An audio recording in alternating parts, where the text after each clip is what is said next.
नमस्कार दोस्तों, स्वागत है एक बार फिर आपके अपने YouTube चैनल जीवा स्टडी पर। मैं वरिष्ठ अध्यापक मुकेश कुमार जांगड़ आपका स्वागत करता हूं। तो अपन जो है RPSC second grade group A का जो आज एग्जाम हुआ है एसएसटी के लिए जीके का, उसके आंसर की देख रहे थे। 50 क्वेश्चन अपने देख लिया। हम क्वेश्चन नंबर 51 से लेकर 100 तक देखेंगे। उससे पहले एक क्वेश्चन जो है मैंने जो आपका कृषि जलवायु प्रदेश पूछा था, उसमें मैंने जो है उसको आदर पढ़कर जो है कृषि जलवायु के आधार पर नहीं बताया था। तो इसमें बांसवाड़ा और डूंगरपुर ना ये नहीं आएंगे इसमें, ठीक है।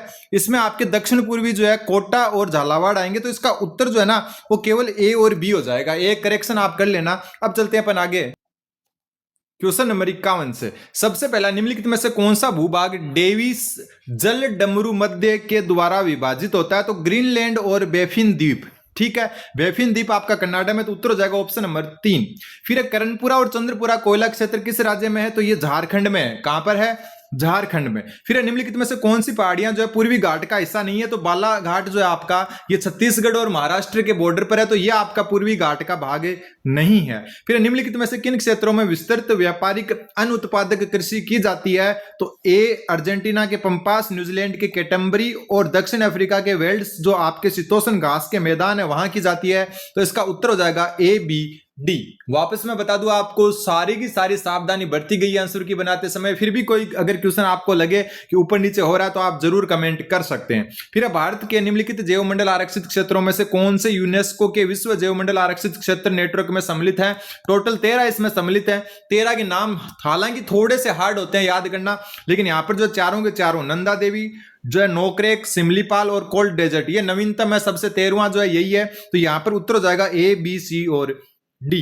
फिर निम्नलिखित में से कौन सी नदी पश्चिम में प्रवाहित नहीं होती? तो जो आपकी स्वर्ण रेखा नदी है बंगाल की खाड़ी में जाती है। बाकी जो भरतपुजा, पेरियार और जो शरावती है ये आपकी पूर्वी दिशा में पश्चिमी दिशा में चलती है।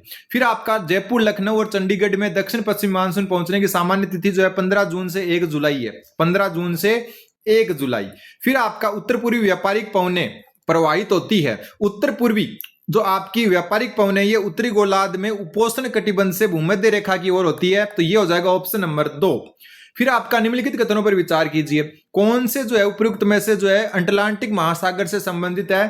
तो वाल्विस कटक बिल्कुल, सार्गेसो सागर दोनों के दोनों ही किससे संबंधित? अटलांटिक से। सुंडागर्त आपको पता ही है जो है आपका प्रशांत महासागर, और मेरियाना गर्त भी प्रशांत महासागर, ठीक है। सुंडागर्त जो आपका हिंद महासागर और प्रशांत महासागर के बॉर्डर पर है। तो यहां उत्तर हो जाएगा केवल 2, ठीक है। ये दोनों नहीं है सम्मिलित, इनको क्रॉस कर देता हूं मैं।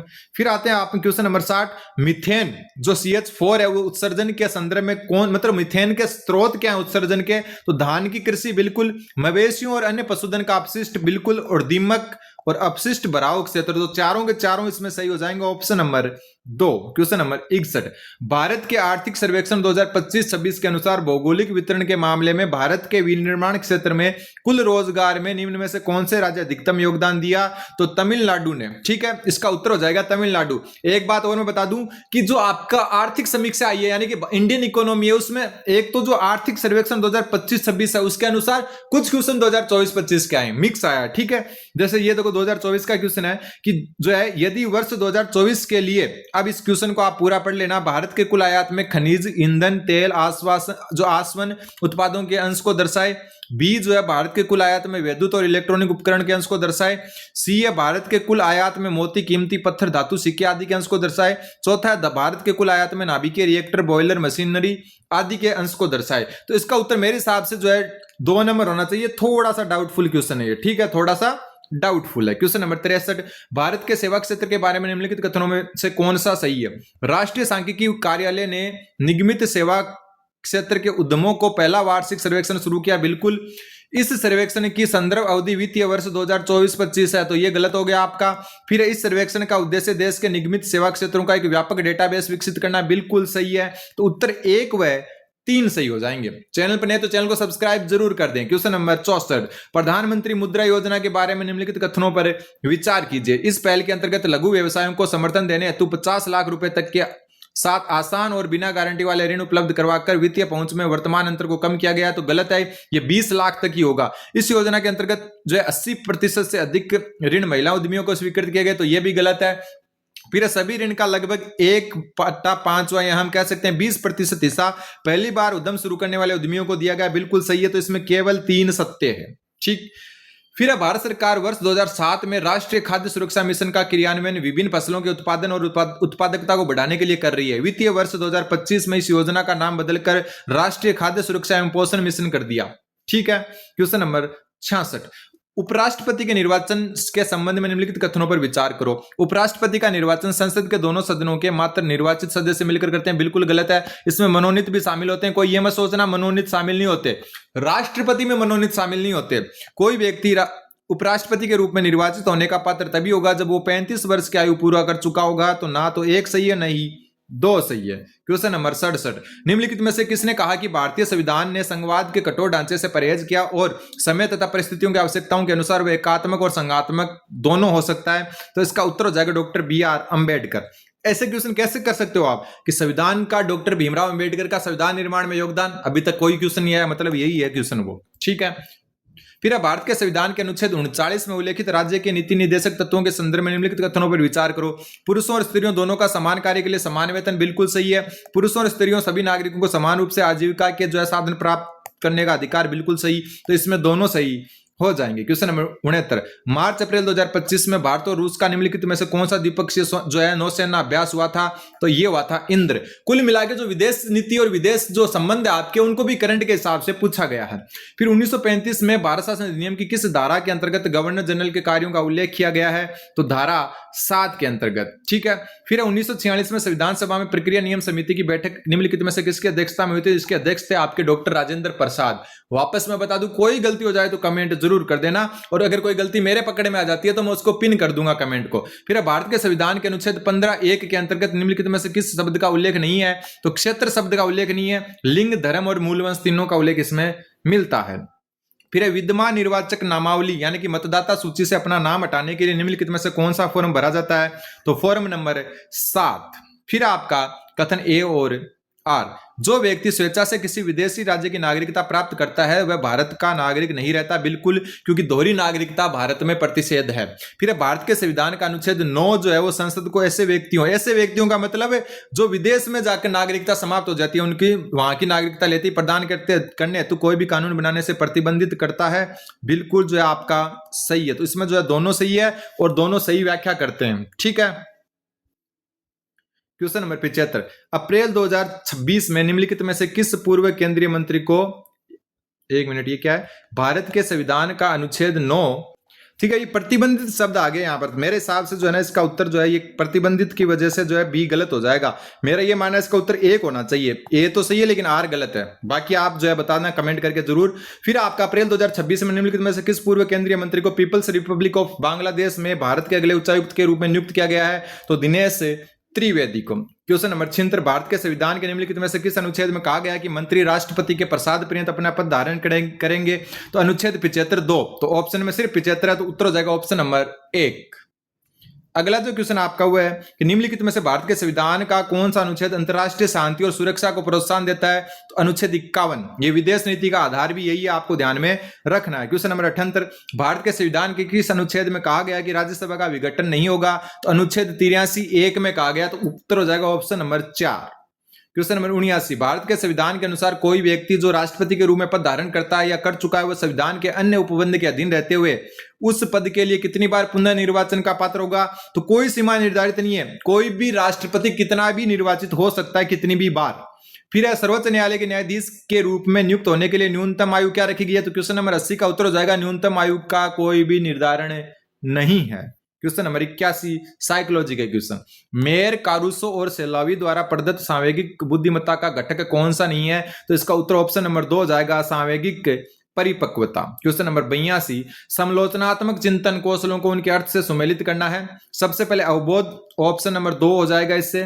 ठीक है, फिर आपका विश्लेषण यानी कि संपूर्ण घटक को विभाजित करना, नाम से ही पता चल रहा है। संश्लेषण में जो है चीजों को मिलाया जाता है, तो इसका हो जाएगा चौथा। ठीक है, इसका हो गया तीसरा। फिर मूल्यांकन में क्या होता है? निर्णय करना होता है, तो ये हो जाएगा पहला। तो 2 3 4 5, 2 3 4 1, सॉरी। ठीक है, उत्तर हो जाएगा ऑप्शन नंबर 3। क्वेश्चन नंबर 83, 83 में सबसे पहले कथन दिया हुआ है कि एक प्रभावी विद्यालय प्रशासन और संगठन के लिए मनोविज्ञान का ज्ञान आवश्यक है, बिल्कुल सही है। मनोविज्ञान विद्यालय में अनुशासन संबंधी समस्याओं को निपटाने में सहायक है, बिल्कुल सही बात है। दोनों सही है और दोनों सही व्याख्या करते हैं। उत्तर हो जाएगा आपका ऑप्शन नंबर 1, ए और आर दोनों व्यक्तिगत रूप से सत्य हैं और आर ए की सही व्याख्या करता है। क्वेश्चन नंबर 84, निम्नलिखित में से कौन सा कथन अधिगम की क्रिया प्रसूत अनुबंधन सिद्धांत के संबंध में सत्य नहीं है? पुनर्बलन, बिल्कुल पुनर्बलन आते ही जो है क्रिया प्रसूत सिद्धांत आ जाएगा। जीव की अनुक्रिया के लिए प्रदान किया जाता है, सही है। उद्दीपक और अनुक्रिया के मध्य साचर्य निकटता के नियम पर आधारित होते हैं, तो ये असत्य है, कारण कि ये पावलाव का जो नियम आपका शास्त्रीय अनुबंधन सिद्धांत उससे संबंधित है। अधिगम का सार अनुक्रिया संशोधन है, ये भी सही है। और अनुबंधन अनुक्रिया अनुमुख होता है, ये भी सही है। फिर है मैक्सीलैंड का अभिप्रेरणा सिद्धांत अभिप्रेरणा की अवधारणा को समझाने के लिए कुछ मनोवैज्ञानिक आवश्यकताओं के महत्व पर प्रकाश डालता है। पता लगाएं कि निम्नलिखित में से कौन सी मनोवैज्ञानिक आवश्यकताओं से संबंधित नहीं है, तो समस्थिति की आवश्यकता इससे संबंधित नहीं है। क्वेश्चन नंबर 86, इधर कथन और कारण दिए हुए हैं। संबद्धता की आवश्यकता तब जागृत होती है जब लोग स्वयं को खतरे में या असहाय महसूस करते हैं या वे खुश होते हैं। ठीक है, ये होती है संबद्धता की आवश्यकता, मतलब या तो वो खुश होते हैं या असहाय महसूस करते हैं। फिर लोगों को दोस्तों की जरूरत होती है या वे दूसरों के साथ किसी न किसी रूप में संबंध बनाए रखना चाहते हैं। तो यहाँ उत्तर इसका भी ऑप्शन नंबर 3 हो जाएगा, ए आर की सही व्याख्या करता है। अब देखो ये क्वेश्चन कॉमन सेंस का, परिवर्तन के अनुकूल होने के लिए कौन सा 21वीं सदी का कौशल महत्वपूर्ण है? किसी चीज के अनुकूल कब होंगे? जब अपने में लचीलापन होगा। उत्तर ऑप्शन नंबर 2। क्वेश्चन नंबर 88, इधर बुद्धि परीक्षण, इधर मुख्य विशेषताएं दी हुई है। तो स्टेबोर्ड बिने जो आपका स्केल है, ये आपका मानसिक आयु एवं बुद्धि लब्धि की अवधारणा पर आधारित है। फिर आपका वेसलर वेस्क बुद्धि परीक्षण, ये शाब्दिक और अशाब्दिक बुद्धि परीक्षणों का समावेश है, सामने है। फिर आपका रेवन प्रोग्रेसिव मैट्रिसेस, ये अशाब्दिक उद्दीपनों से आगमन तक का आकलन है। और बिने साइमन स्केल जो है बुद्धि मापन का पहला व्यवस्थित प्रयास था, तो सामने ही सुमेलित है। उत्तर option number 3। Question number 89 number question, निम्नलिखित में से कौन सा तत्व नैतिक परिपक्वता के अंतर्गत नहीं माना जाता? ये भी कॉमन सेंस का क्वेश्चन है। बात हो रही है नैतिक परिपक्वता का। जब आप परिपक्व हो गए तो नैतिक निर्भरता नहीं रहती, आपकी किसी पर निर्भर नहीं रहते हो। ठीक है, परिपक्वता आने से जिम्मेदारी, तार्किकता और परोपकारिता आती है, नैतिक निर्भरता बंद हो जाती है। फिर अवलोकनात्मक अधिगम के अनुसार विद्यार्थी के वांछित व्यवहार को दोहराने के लिए कुछ प्रकार के प्रोत्साहन का उपयोग किया जा सकता है। पता लगाएंगे निम्नलिखित में से कौन सा सहायक नहीं है? विद्यार्थियों को पुरस्कृत करना, विद्यार्थियों को दूसरे की प्रशंसा करने का निर्देश देना, तो ये बिल्कुल सत्य नहीं है। ऑप्शन नंबर 2, ये दर्शाना कि व्यवहार किस प्रकार सकारात्मक परिणामों की ओर जाता है, बिल्कुल सही है। प्रतिमान को पुरस्कृत करना बिल्कुल सही है। क्वेश्चन नंबर 91, व्यक्तिक भिन्नता व्यक्तियों की विशेषताओं और व्यवहार के तरीकों में विशिष्टता और विविधता को संदर्भित करती है। लोगों का व्यवहार उन परिस्थितियों से अधिक प्रभावित होता है जिनमें वह रहते हैं, ये होता है स्थितिवाद। ये एक इंपॉर्टेंट क्वेश्चन, अलग क्वेश्चन है, ये होता है स्थितिवाद। जब व्यक्ति अपनी वास्तविक भावनाओं के ठीक विपरीत प्रकार का व्यवहार अपनाकर अपनी दुश्चिंता से रक्षा करने का प्रयास करता है, तो वह समायोजन युक्ति क्या कहलाती है?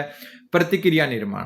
फिर आपका आइजैक वाला है, S1 नियमित रूप से होने वाली प्रतिक्रियाएं शील गुणों से उत्पन्न होती है और संबंधित शील गुण आदतों से तथा अनेक आदतों समूह से मिलकर एक प्रकार का व्यक्तित्व का निर्माण करती है, बिल्कुल सही है। फिर आपका है कि व्यक्तित्व किसी व्यक्ति के चरित्र, स्वभाव, बुद्धि और शारीरिक बनावट को जो है कमोबेश स्थिर और स्थायी संगठन है, बिल्कुल सही है। तो उत्तर हो जाएगा आपका ऑप्शन नंबर 4। क्वेश्चन नंबर 94, निम्नलिखित में से समावेशन के लिए विद्यालयों का तैयार करने की प्रमुख कार्य कौन से हैं? विद्यालयों को तैयार करने, कठोर परीक्षा प्रणाली बिल्कुल गलत, अनुकूल पाठ्यचर्या बिल्कुल सही, परंपरागत शिक्षण विधियां बिल्कुल गलत, सुगम वातावरण बिल्कुल सही। बी व डी उत्तर हो जाएगा। क्वेश्चन नंबर 95, निम्नलिखित में से कौन सा स्टर्नबर्ग के त्रितंत्रीय सिद्धांत के अनुसार बुद्धि का एक प्रकार नहीं है? तो संक्रियात्मक और प्रकार्यात्मक, ऑप्शन नंबर 3 उत्तर हो जाएगा। फिर प्याजे के संज्ञानात्मक विकास सिद्धांत के अनुसार बच्चे अपने परिवेश का जो है मैनिपुलेट और अन्वेषण करते हुए सक्रिय रूप से ज्ञान का निर्माण करते हैं, बिल्कुल सही है। प्याजे का मानना है कि बच्चों का सीखना वयस्कों द्वारा किए जाने वाले पुरस्कारों और पुनर्बलन तो कभी प्याजे मानता ही नहीं है, तो ये गलत है। केवल ए सही है, S2 क्या है? गलत। क्वेश्चन नंबर 97, शिक्षा मनोविज्ञान पूर्व अनुमानात्मक है, मतलब हम इसकी भविष्यवाणी कर सकते हैं, बिल्कुल सही है। ये व्यवहार की पूर्ण निश्चित नहीं करता, अनिश्चित रूप से भविष्यवाणी करता है, तो इसमें केवल ए सत्य, आर असत्य है, पूर्ण नाम तो आना ही नहीं चाहिए कहीं पर। ठीक है। क्वेश्चन नंबर 98, केटल के शीलगुण सिद्धांत के बारे में कौन सा कथन गलत है? सतही शीलगुण दिखाई देने वाले होते हैं, नाम ही सतही है, बिल्कुल दिखाई देते हैं। कारक विश्लेषण द्वारा शीलगुणों की पहचान की जाती है, बिल्कुल सही है। स्रोत शीलगुण सिद्ध अवलोकनीय होते हैं, तो स्रोत वाले दिखते नहीं है, तो ये हो गया सही। स्रोत शीलगुण आधारभूत होते हैं, बिल्कुल सही है। क्वेश्चन नंबर 99, किशोरों को स्वयं के लिए भूमिका निर्धारण करने में मिली सफलता से उनमें पहचान की भावना का विकसित होता है, बिल्कुल सही है। जब बच्चे नए कौशल विकसित करने में असफल होते हैं तो उनमें हीन भावना उत्पन्न हो जाती है, बिल्कुल सही, लेकिन इसकी व्याख्या नहीं करता ये। तो ए और आर दोनों सही है, लेकिन आर ए की सही व्याख्या नहीं करता है। क्वेश्चन नंबर 100, ज्ञान के अधिगम पदानुक्रम में संप्रत्य अधिगम से पहले और बाद में कौन सा आता है? तो संप्रत्य से पहले विभेदन या बहुविभेदन और इसके बाद में आता है सिद्धांत। तो ऑप्शन नंबर 1 उत्तर हो जाएगा। तो ये आपने जो है कुछ इंपॉर्टेंट जो आंसर की थी लगभग सही बताई गई है, फिर भी कुछ गलत हो जाए तो जरूर कमेंट करना। धन्यवाद, बने रहे जीवा स्टडी के साथ, धन्यवाद।